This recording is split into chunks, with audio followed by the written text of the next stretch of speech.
Olá, como vai? Tudo bem? Todo mundo animado? Vamos dar prosseguimento à leitura do nosso texto. Ontem nós paramos quando Israel mandou fazer um bezerro de Deus. De Deus. Mandou fazer um bezerro de ouro.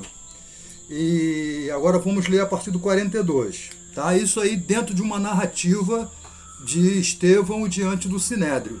É claro que Estevão conta a história de forma resumida, ele não entra com detalhes. Então, no final, a gente vai tecer algumas informações. Também não vamos terminar a perícope hoje, vamos até o 53. Diz assim, quando Israel mandou fazer o bezerro de ouro, né? Aí continua Estevão, verso 42. Mas Deus se afastou e os entregou ao culto da milícia celestial, como está escrito no livro dos profetas. Ó casa de Israel, porventura me oferecestes vítima e sacrifícios no deserto, pelo espaço de 40 anos, e acaso não levantaste o tabernáculo de Moloque e a estrela do deus Refã, figuras que fizestes para adorar? Por isso vos desterrarei para além da Babilônia.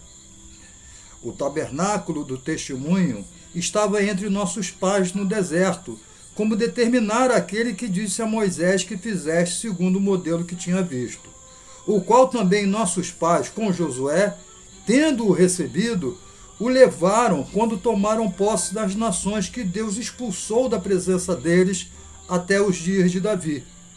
E este achou graça diante de Deus, e lhe suplicou a faculdade de prover morada para o Deus de Jacó. Mas foi Salomão quem edificou a casa. Entretanto, não habita o Altíssimo em casas feitas por mãos humanas, como diz o profeta. O céu é o meu trono, e a terra estrado dos meus pés. Que casa me edificareis, diz o Senhor? Ou qual é o lugar do meu repouso? Não foi porventura a minha mão que fez todas essas coisas? Homens de dura cerviz e incircuncisos de coração e de ouvidos, vós sempre resistis ao Espírito Santo, assim como fizeram vossos pais, também vós o fazeis. Qual dos profetas vossos pais não perseguiram?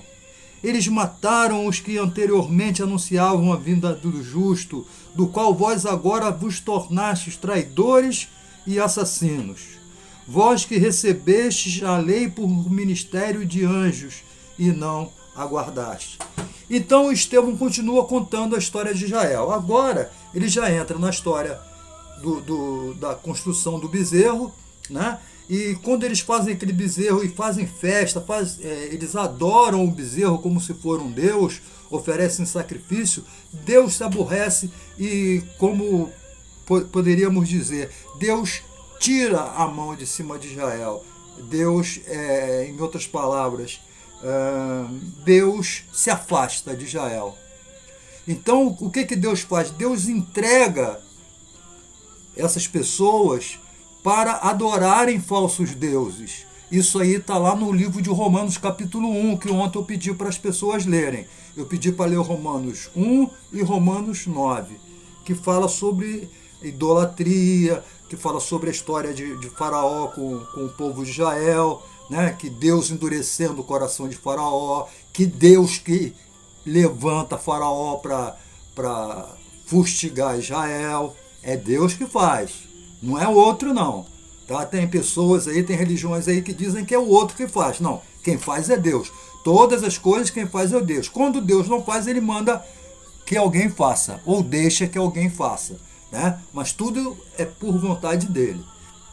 Então o que aconteceu? Deus entrega essas pessoas para adoração de divindades pagãs daquela época, daquela região. É aqui que ele fala aqui, ó.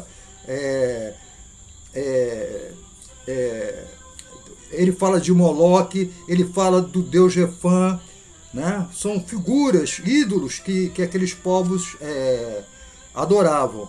E ele diz assim, por causa disso vos desterrarei para a Babilônia. Então Deus manda Israel para o exílio, né? Deus tremendamente aborrecido e com toda certeza, né? Imagina um Deus, o único Deus, ser trocado por figuras feitas por mãos humanas. É até um escárnio, né? Chega até a ser ridículo isso, mas nós fizemos isso. E, se me permitem, ainda fazemos. Tá? Ainda trocamos Deus por objetos inanimados. Ele continua. Né? Primeiro ele diz que vai levar o povo para o exílio na Babilônia. Aí ele continua o testemunho do tabernáculo. O tabernáculo foi uma casa, né, uma cabana que Deus instruiu que fizesse, e essa casa, essa cabana, ela ficava no meio do acampamento de Israel. E dentro dessa casa, do tabernáculo, ficava a Arca da Aliança, que representa a presença de Deus no meio do povo. Porque até então, até o tabernáculo, Deus era santo, santo, santo, né? Essa expressão santo é separado. Deus não se misturava com o povo depois da queda, né? Deus não se misturava, Deus era separado, santo, santo, santo. A partir desse momento, que já estamos entrando no livro de Levítico, o tabernáculo representava a presença de Deus no meio do povo, né? Quando Deus ia se pronunciar para o povo se prostrava diante do tabernáculo para ouvir a Deus. Então ele está dizendo que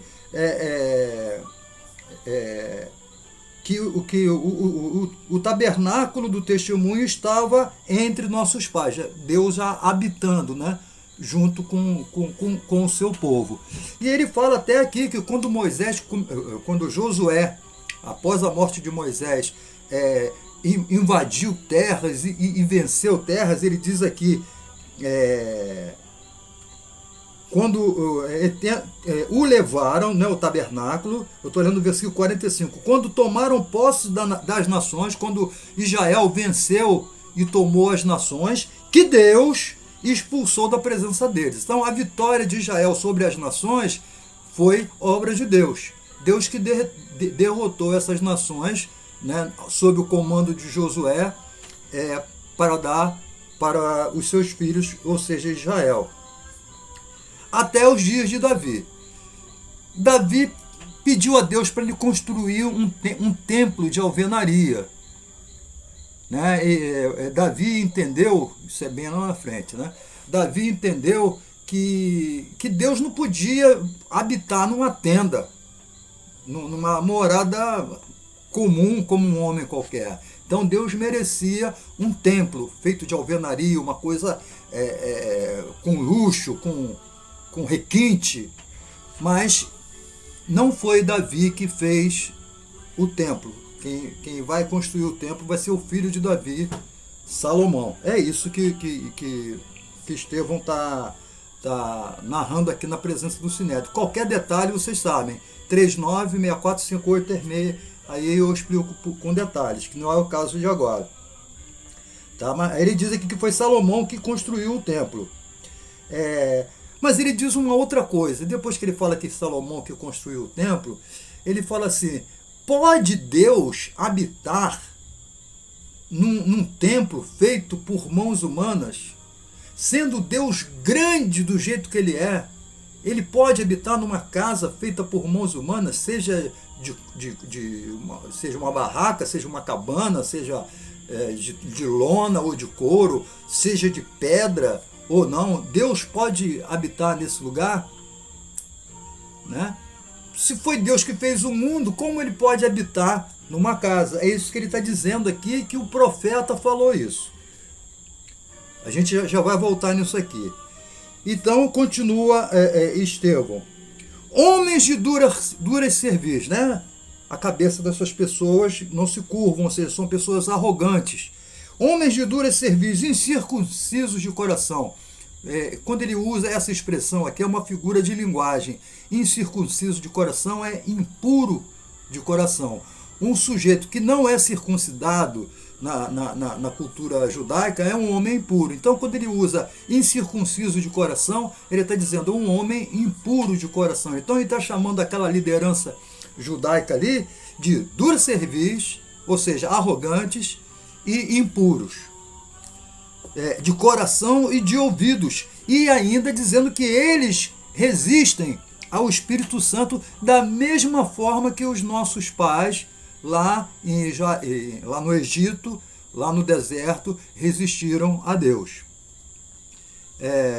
E ele continua: qual dos profetas os vossos pais não perseguiram? Quer dizer, ele está dizendo que os profetas que vieram anteriormente anunciando a Jesus Cristo foram também desprezados pelos nossos antepassados, né? Pelos judeus dos tempos passados. Eles mataram o que anteriormente anunciavam a vida do justo. Aqueles profetas que anunciavam que Deus mandaria o Messias foram perseguidos e mortos.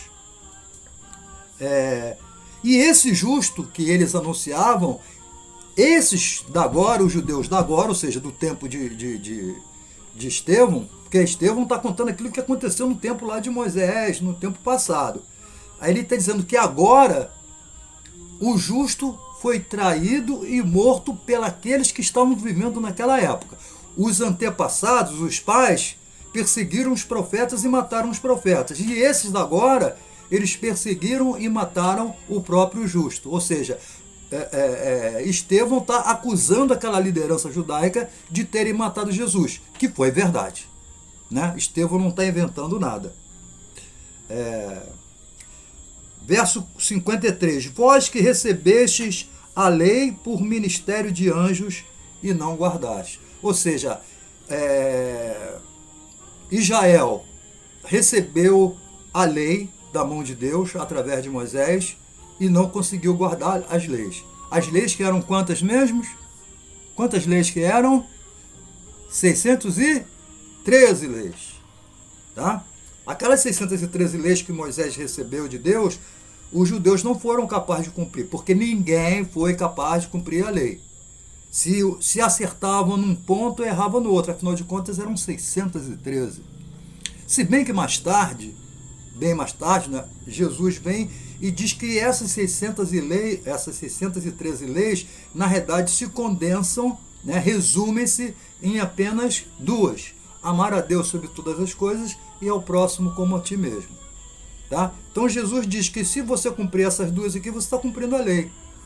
Aquelas 613 ficaram para trás, porque aquelas 613 é um tipo, é uma sombra do que é real. E o que é real é amar a Deus sobre todas as coisas e ao próximo como a ti mesmo, que é o grande mandamento conforme Jesus. Tá ok? A gente vai parar por aqui quando o Estevão está diante deles, do tribunal, do Sinédrio, e acusando não só os antepassados, mas como a liderança judaica de terem perseguido os profetas que anunciavam Jesus, e agora ele está acusando de terem traído o próprio Jesus e matado o próprio Jesus. Isso aí vai custar caro para Estevão e a gente vai ler isso amanhã. Mas antes disso, da gente terminar, que já terminou, eu queria que vocês lessem o capítulo 3 de Êxodo, versículos 13 e 14. Isso aqui é muito importante.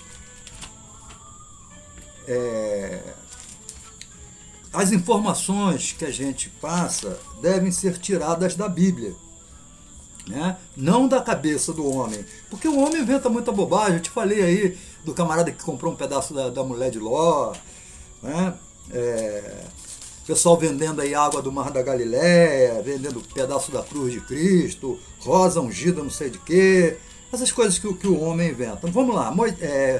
Êxodo capítulo 3, versos 13 e 14. O Estevão não falou isso, mas eu vou falar. Quando Deus estava conversando com Moisés lá na sarça, e Deus está dizendo para Moisés ir para Faraó e negociar, né, a saída de Israel do Egito, Moisés pergunta uma coisa para Deus. Vamos olhar aqui. Capítulo 3 de Êxodo, versículos 13 e 14, diz assim: disse Moisés a Deus: eis que quando eu vier aos filhos de Israel e lhes disser, o Deus de vossos pais me enviou a vós. Perdão, o Deus de vossos pais me enviou a vós outros. E eles me perguntarem, qual é o seu nome? O nome de quem? O nome de Deus, né?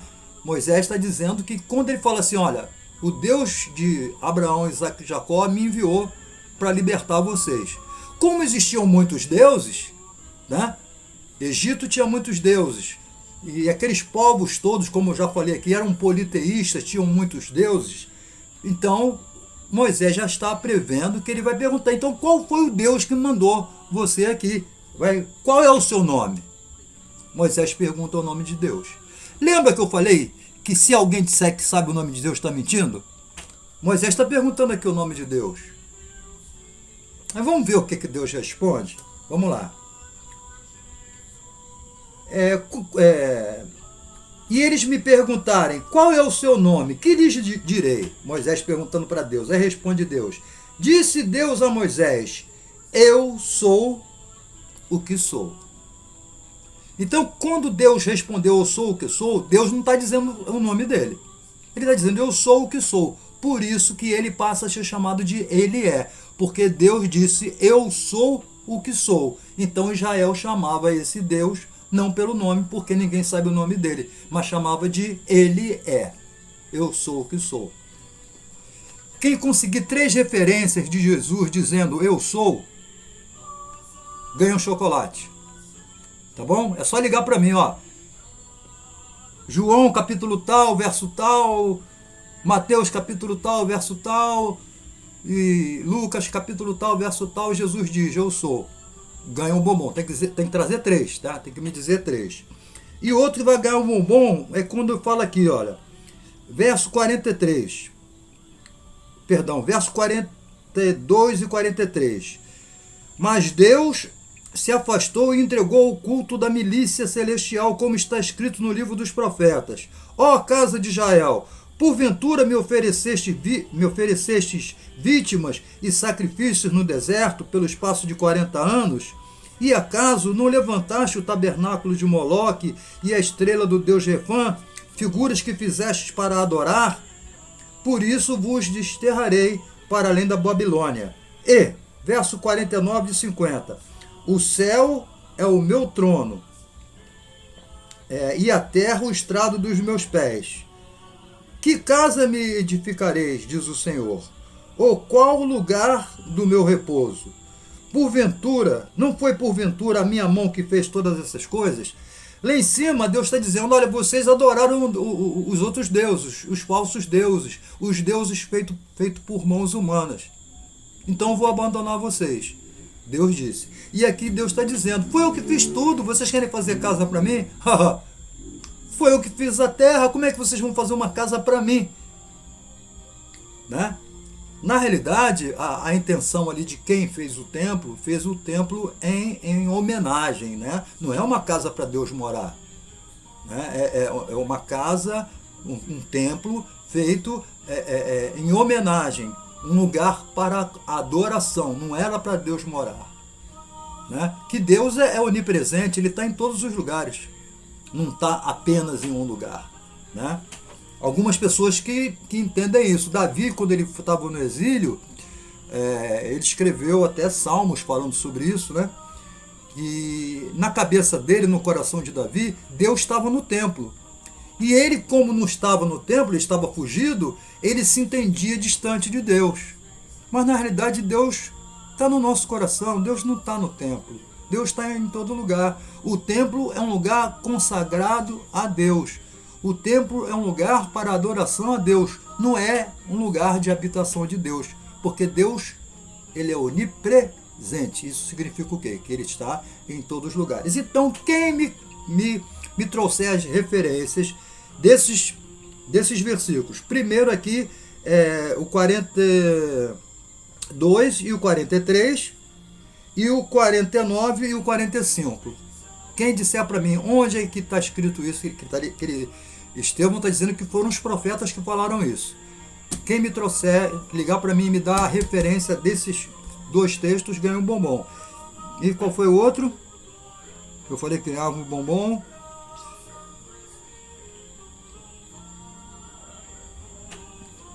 Eu esqueci. Mas está gravado aqui, depois eu vejo. São 2 coisas. A referência desses 2 desses dois textos aqui que ele fala que o profeta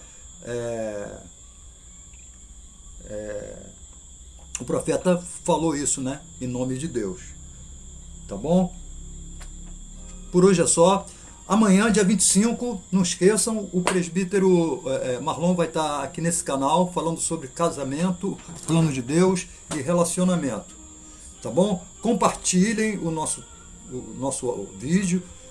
Quem não está inscrito, é só clicar aqui embaixo da tela, tem uma faixa escrito inscreva-se, é de graça. É só apertar, ela vai mudar de vermelho para cinza e vai aparecer inscrito. Compartilhe com seus parentes, compartilhe com seus amigos. Amanhã, quarta-feira, o presbítero Marlon vai falar sobre relacionamento.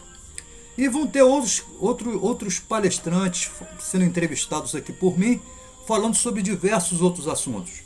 Tá? Agora, se você tem algum assunto que você gostaria que nós convidássemos alguém para falar aqui, ligue para a gente e fala assim, eu gostaria que falasse sobre, nós convidamos psicólogos, vai ter psicólogos falando, vai ter pastores, vai ter pessoas ligadas à área de ensino, à área pedagógica, né? Vai ter gente aí dos mais diversos setores.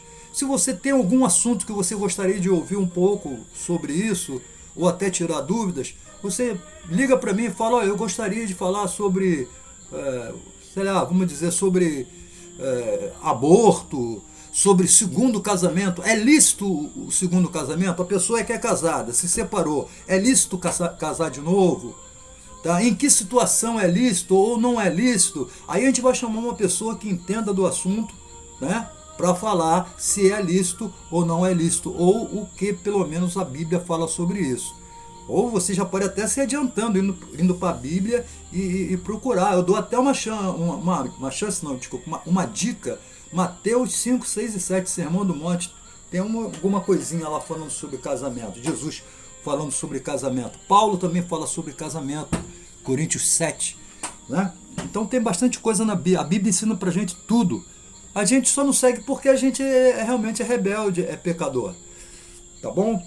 Então, se você tem algum assunto que você gostaria que nós trouxéssemos um convidado aqui para falar especificamente sobre isso, tá? É só ligar para a gente, sugere aí que a gente vai conseguir, com certeza, a gente consegue alguém para falar sobre isso. Tá? Então, um bombom, eu esqueci qual é outro bombom. Um é para quem falar sobre essas citações aqui de profetas, né, no livro de Atos, né, os versículos 42 e 43 e 49 e 50. Ele está falando que os profetas falaram isso. Agora, onde é que está isso na Bíblia? Aí ganha um bombom. Agora eu perguntei outro aqui que eu esqueci. Sabe o que é? É porque eu faço esses vídeos, eu não uso esboço, nem uso, como é que chama? Editor, né? Então eu falo aquilo que sai do coração. Então eu falei aquela hora e já esqueci. Mas não tem nada, daqui a pouquinho eu volto e vejo o que eu prometi. Mas quem vocês estão vendo aí, então vocês sabem o que eu prometi. Eu prometi 2 bombons, tá bom? E o meu telefone, 999-645836, meu nome é Orlando Brasil. Se você tiver alguma dúvida bíblica que você quiser compartilhar, esse humilde servo aqui se coloca à sua disposição, tá bom? De repente você leu um texto bíblico e não entendeu, ou de repente você ouviu alguém falar alguma coisa e você não compreendeu, tá? Uma vez eu fui procurado por uma pessoa e essa pessoa estava muito chateada com o pastor do marido dela. Olha só essa história. Estava muito chateada, ela estava revoltada, estava irada. E ela então me procurou, né? E chegou para mim indignada, falou assim: como é que pode um pastor fazer uma coisa dessa? Eu falei: o que foi, minha irmã? Ela falou o seguinte, que o pastor do marido dela, eles estavam separados. O pastor do marido dela foi na casa dela pedir para que ela assinasse o documento de divórcio. Então isso a irritou muito. Ela achou que era um absurdo o pastor pedir que ela assinasse o documento de divórcio com o marido dela. Ela entendeu que o pastor deveria unir e não separar. Aí eu disse para ela o seguinte: irmã, o seu esposo já está com uma nova vida? Né? Eu quis dizer, já está com família constituída, né? Já tem outra mulher, já tem outro lar. Ela falou já. Eu falei, então, a intenção do pastor é regularizar a vida do seu marido. A intenção do pastor é agora casar esse casal que está lá vivendo irregularmente. Mas para o pastor casar o seu marido, ele vai precisar de divorciar. E para ele divorciar vai ter que ter a sua assinatura. Tá? Então o que o pastor faz? Ele separa o casal de lá para unir com esse casal daqui? Como é que ele faz? Então vamos manter o casal que já está vivendo lá bem. Né? Vocês não, vocês aqui já estão separados. Eles lá estão vivendo bem. Então a irmã dá a carta de divórcio e o seu marido regulariza a vida dele com a nova família, com a nova mulher. Ó, é um assunto interessante, não é? Então é uma pergunta que se pode fazer. O pastor agiu certo ou não? 39645836. Estou à disposição. Se quiser me chamar para ir na sua casa, para a gente conversar, para a gente ler Bíblia, para a gente orar, seja você de qualquer religião, seja você ateu, seja você... Não importa. Você é gente. Então, merece toda a atenção, merece todo o respeito, merece todo o carinho. Não importa qual religião que você seja. Tá bom? Nós estamos aqui para estarmos juntos e principalmente num momento como esse, né, que apesar de ter tanta gente morrendo, tem tanta cobra saindo do buraco. Se é que vocês me entendem, quem tem ouvidos para ouvir, que ouça. Boa noite, até amanhã, se Deus quiser. Desculpa aí qualquer coisa, um abração, Deus abençoe. A tempestade está passando, hein? Deus é grande, Deus é maior. Deus é maior do que tudo na vida.